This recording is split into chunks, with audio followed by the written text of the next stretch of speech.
Rameswaram ಕೆಫೆಯಲ್ಲಿ bomb blast ಪ್ರಕರಣದ ನಂತರದಲ್ಲಿ ಆರೋಪಿಯ ಪತ್ತೆ ಕಾರ್ಯವನ್ನ ಇದೀಗ ಪೊಲೀಸರು ಮುಂದುವರೆಸಿದ್ದಾರೆ. ಆರೋಪಿಯ ಮತ್ತೊಂದು ಮುಖ ಚಹರೆ ಪತ್ತೆಯಾಗಿದೆ. ಬಳ್ಳಾರಿ ಬಸ್ ನಿಲ್ದಾಣದಲ್ಲಿ ಶಂಕಿತ ಉಗ್ರನ ಓಡಾಟ ಆಗಿದೆ. ಬಸ್ನಲ್ಲಿ ಆತ ಸಂಚಾರವನ್ನ ಮಾಡಿದ್ದಾನೆ. ರಾತ್ರಿ 8:59 ಸಂದರ್ಭದಲ್ಲಿ ಆತ ಬಸ್ನಲ್ಲಿ ಹೋಗಿರೋ ದೃಶ್ಯ ಪಬ್ಲಿಕ್ ಟಿವಿಗೆ ಎಕ್ಸ್ಕ್ಲೂಸಿವ್ ಆಗಿ ಲಭ್ಯವಾಗಿದೆ. ರಾಮೇಶ್ವರಂ ಕೆಫೆಯಲ್ಲಿ ಬಾಂಬ್ ಬ್ಲಾಸ್ಟ್ ಪ್ರಕರಣದ ನಂತರದಲ್ಲಿ ಆರೋಪಿ ತಲೆಮರೆಸಿಕೊಂಡಿದ್ದಾನೆ. ಆರೋಪಿಯ ಹುಡುಕಾಟದಲ್ಲಿ ಪೊಲೀಸರು ಎನ್ಐಎ ಟೀಮ್ ನಿರತರಾಗಿದ್ದಾರೆ. ಆರೋಪಿಯನ್ನ ಹುಡುಕಿ ಕೊಟ್ಟವರಿಗೆ ಬಹುಮಾನವನ್ನು ಕೂಡ ಇದೀಗಾಗಲೇ ಎನ್ಐಎ ಘೋಷಣೆ ಮಾಡಿದೆ. ಇದರ ಬೆನ್ನಲ್ಲೇ ಬಳ್ಳಾರಿಯಲ್ಲಿ ಶಂಕಿತ ಉಗ್ರನ ಓಡಾಟ ಪತ್ತೆಯಾಗಿದೆ.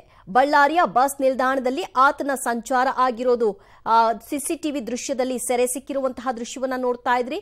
ಮಾರ್ಚ್ 1ನೇ ತಾರೀಕಿನಂದು ಆತನ ಮೂಮೆಂಟ್ ಬಳ್ಳಾರಿಯಲ್ಲಿ ಕಂಡು ಬಂದಿದೆ.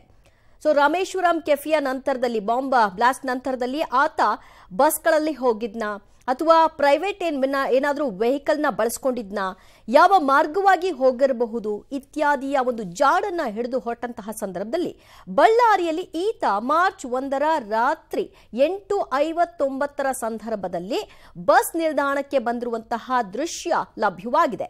ಪಬ್ಲಿಕ್ ಟಿವಿ ಎಕ್ಸ್ಕ್ಲೂಸಿವ್ ಆಗಿ ಈ ದೃಶ್ಯವನ್ನ ನಿಮ್ಮ ಮುಂದೆ ಇಡ್ತಾ ಇದೆ. ಆತನ ಚಲನವಲನ, ಬಳ್ಳಾರಿಗೆ ಯಾಕೆ ಹೋದ, ಅಲ್ಲಿಂದ ಯಾವ ಮಾರ್ಗವಾಗಿ ಅವನು ಎಲ್ಲಿ ಹೋಗ್ಲಿಕ್ಕೆ ಬಯಸ್ತಾ ಇದ್ದಾನೆ ಅನ್ನೋದರ ಬಗ್ಗೆಯೂ ಕೂಡ ಇದೀಗ ಪೊಲೀಸರು ಆ ಒಂದು ಆಂಗಲ್ನಲ್ಲಿ ಮುಂದುವರೆದಂತೆ ತನಿಖೆಯನ್ನ ನಡೆಸ್ತಾ ಇದ್ದಾರೆ. ಮತ್ತಷ್ಟು ಮಾಹಿತಿ ಪಡೆಯೋಣ ನಮ್ಮ ಪ್ರತಿನಿಧಿ ಅರುಣರಿಂದ. ಅರುಣ, ಮಾರ್ಚ್ 1ರಂದು ಆತ ರಾತ್ರಿ ಬಳ್ಳಾರಿಯಲ್ಲಿ ಓಡಾಟವನ್ನ ನಡೆಸಿರುವಂತಹ ದೃಶ್ಯಗಳು ಲಭ್ಯವಾಗಿದೆ ಸಿಸಿಟಿವಿಯಲ್ಲಿ. ಎಕ್ಸ್ಕ್ಲೂಸಿವ್ ಆಗಿ ನಾವು ಅದನ್ನ ತೋರಿಸ್ತಾ ಇದ್ದೀವಿ. ಸೊ ಅಂದ್ರೆ ಆತನ ಇಂಟೆನ್ಷನ್ ಯಾವ ಕಡೆಗೆ ಹೋಗಬೇಕು ಅನ್ನೋದಾಗಿರಬಹುದು ಅಂತ ಅಂದಾಜಿಸಲಾಗ್ತಾ ಇದೆ.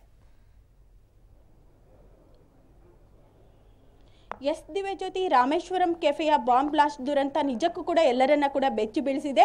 ಅದರಲ್ಲೂ ಕೂಡ ಈ ಒಂದು ಬಾಂಬರ್ಗಾಗಿ ಅಂದರೆ ಶಂಕಿತ ಉಗ್ರನಿಗಾಗಿ ಸಾಕಷ್ಟು ಒಂದು ಸರ್ಚನ್ನು ಕೂಡ ಪೊಲೀಸ್ ಇಲಾಖೆಯಿಂದಲೂ ಕೂಡ ನಡೀತಾ ಇದೆ. ಈ ನಿಟ್ಟಿನಲ್ಲಿ KSRTC ಬಸ್ನಲ್ಲಿಯೂ ಕೂಡ ಬೆಂಗಳೂರಿನಿಂದ ಹುಮ್ನಾಬಾದ್ ಕಡೆಗೆ ಹೋಗಿದ್ದಾನೆ ಎನ್ನುವಂಥ ಒಂದು ಶಂಕೆಯನ್ನು ಕೂಡ ವ್ಯಕ್ತಪಡಿಸ್ತಾ ಇದ್ದಾರೆ. ಜೊತೆಗೆ ಈ ಬಗ್ಗೆ ಫೋಟೋಗಳು ಕೂಡ ರಿಲೀಸ್ ಆಗಿದ್ದಾವೆ. ಇದರ ಮುಂದುವರೆದ ಭಾಗವಾಗಿ ಪಬ್ಲಿಕ್ ಟಿವಿಗೂ ಕೂಡ ಬಳ್ಳಾರಿಯ ಬಸ್ ನಿಲ್ದಾಣದಲ್ಲಿ ಈ ಒಂದು ಬಾಂಬರ್ ಕೂಡ ಓಡಾಡುವಂತಹ ದೃಶ್ಯ ಕೂಡ ಪಬ್ಲಿಕ್ ಟಿವಿಗೂ ಕೂಡ ಲಭ್ಯವಾಗಿದೆ. ಮಾರ್ಚ್ 1ರ ರಾತ್ರಿ 8:59 ಹೊತ್ತಿನಲ್ಲಿ ಈ ಒಂದು ಬಾಂಬರ್ ಕೂಡ ಬಸ್ ನಿಲ್ದಾಣದಲ್ಲಿರ್ತಕ್ಕಂತಹ ಒಂದು ಮಹಿಳಾ ನಿರೀಕ್ಷಣಾ ಕೊಠಡಿಯ ಹತ್ತಿರದಲ್ಲಿರ್ತಕ್ಕಂತಹ ಮುಂಭಾಗದಲ್ಲಿಯೂ ಕೂಡ ಓಡಾಡುವಂತಹ ದೃಶ್ಯಗಳು ಕೂಡ ಲಭ್ಯವಾಗ್ತಾ ಇದ್ದಾವೆ. ಹೀಗಾಗಿ ಈ ಒಂದು ಬಾಂಬರ್ ಕೂಡ ಬಳ್ಳಾರಿಯಿಂದ ಹುಮ್ನಾಬಾದ್ ಕಡೆಗೆ ಹೋದ್ನೋ ಅಥವಾ ಬೀದರ್ ಕಡೆಗೆ ಹೋದ್ನೋ ಎನ್ನುವಂತಹ ಒಂದು ಮಾಹಿತಿಯನ್ನು ಕೂಡ ಇನ್ನು ಮುಂದಿನ ದಿನಗಳಲ್ಲಿಯೂ ಕೂಡ ಕಂಡುಹಿಡಿಯಬೇಕಾಗಿದೆ. ದಿವ್ಯಜ್ಯೋತಿ, ಥ್ಯಾಂಕ್ ಯು ಅರುಣ ನಿಮ್ಮೆಲ್ಲ ಮಾಹಿತಿಗೆ. ಸದ್ಯ ಬಳ್ಳಾರಿಯ ಬಸ್ ನಿಲ್ದಾಣದಲ್ಲಿ ಆತನ ಓಡಾಟ ಆಗಿರೋದಂತೂ ಸ್ಪಷ್ಟವಾಗಿ ಸಿಸಿಟಿವಿ ಫುಟೇಜ್ನಲ್ಲಿ ದಾಖಲಾಗಿದೆ. ನೋಡ್ತಾ ಇದ್ರಿ, ತಲೆಗೆ ಹ್ಯಾಟ್ ಹಾಕಿದ್ದಾನೆ, ಆತ ಮಾಸ್ಕ್ ಕೂಡ ಧರಿಸಿದ್ದಾನೆ, ಬಸ್ನಲ್ಲಿ ಆತ ಸಂಚಾರ ಕೂಡ ನಡೆಸಿದ್ದಾನೆ. ಅವನು ಹೈದರಾಬಾದ್ ಮಾರ್ಗವಾಗಿ ಏನಾದರೂ ಹೋಗಿರಬಹುದಾ ಅನ್ನೋ ಶೋಧ ಕೂಡ ನಡೀತಾ ಇದೆ.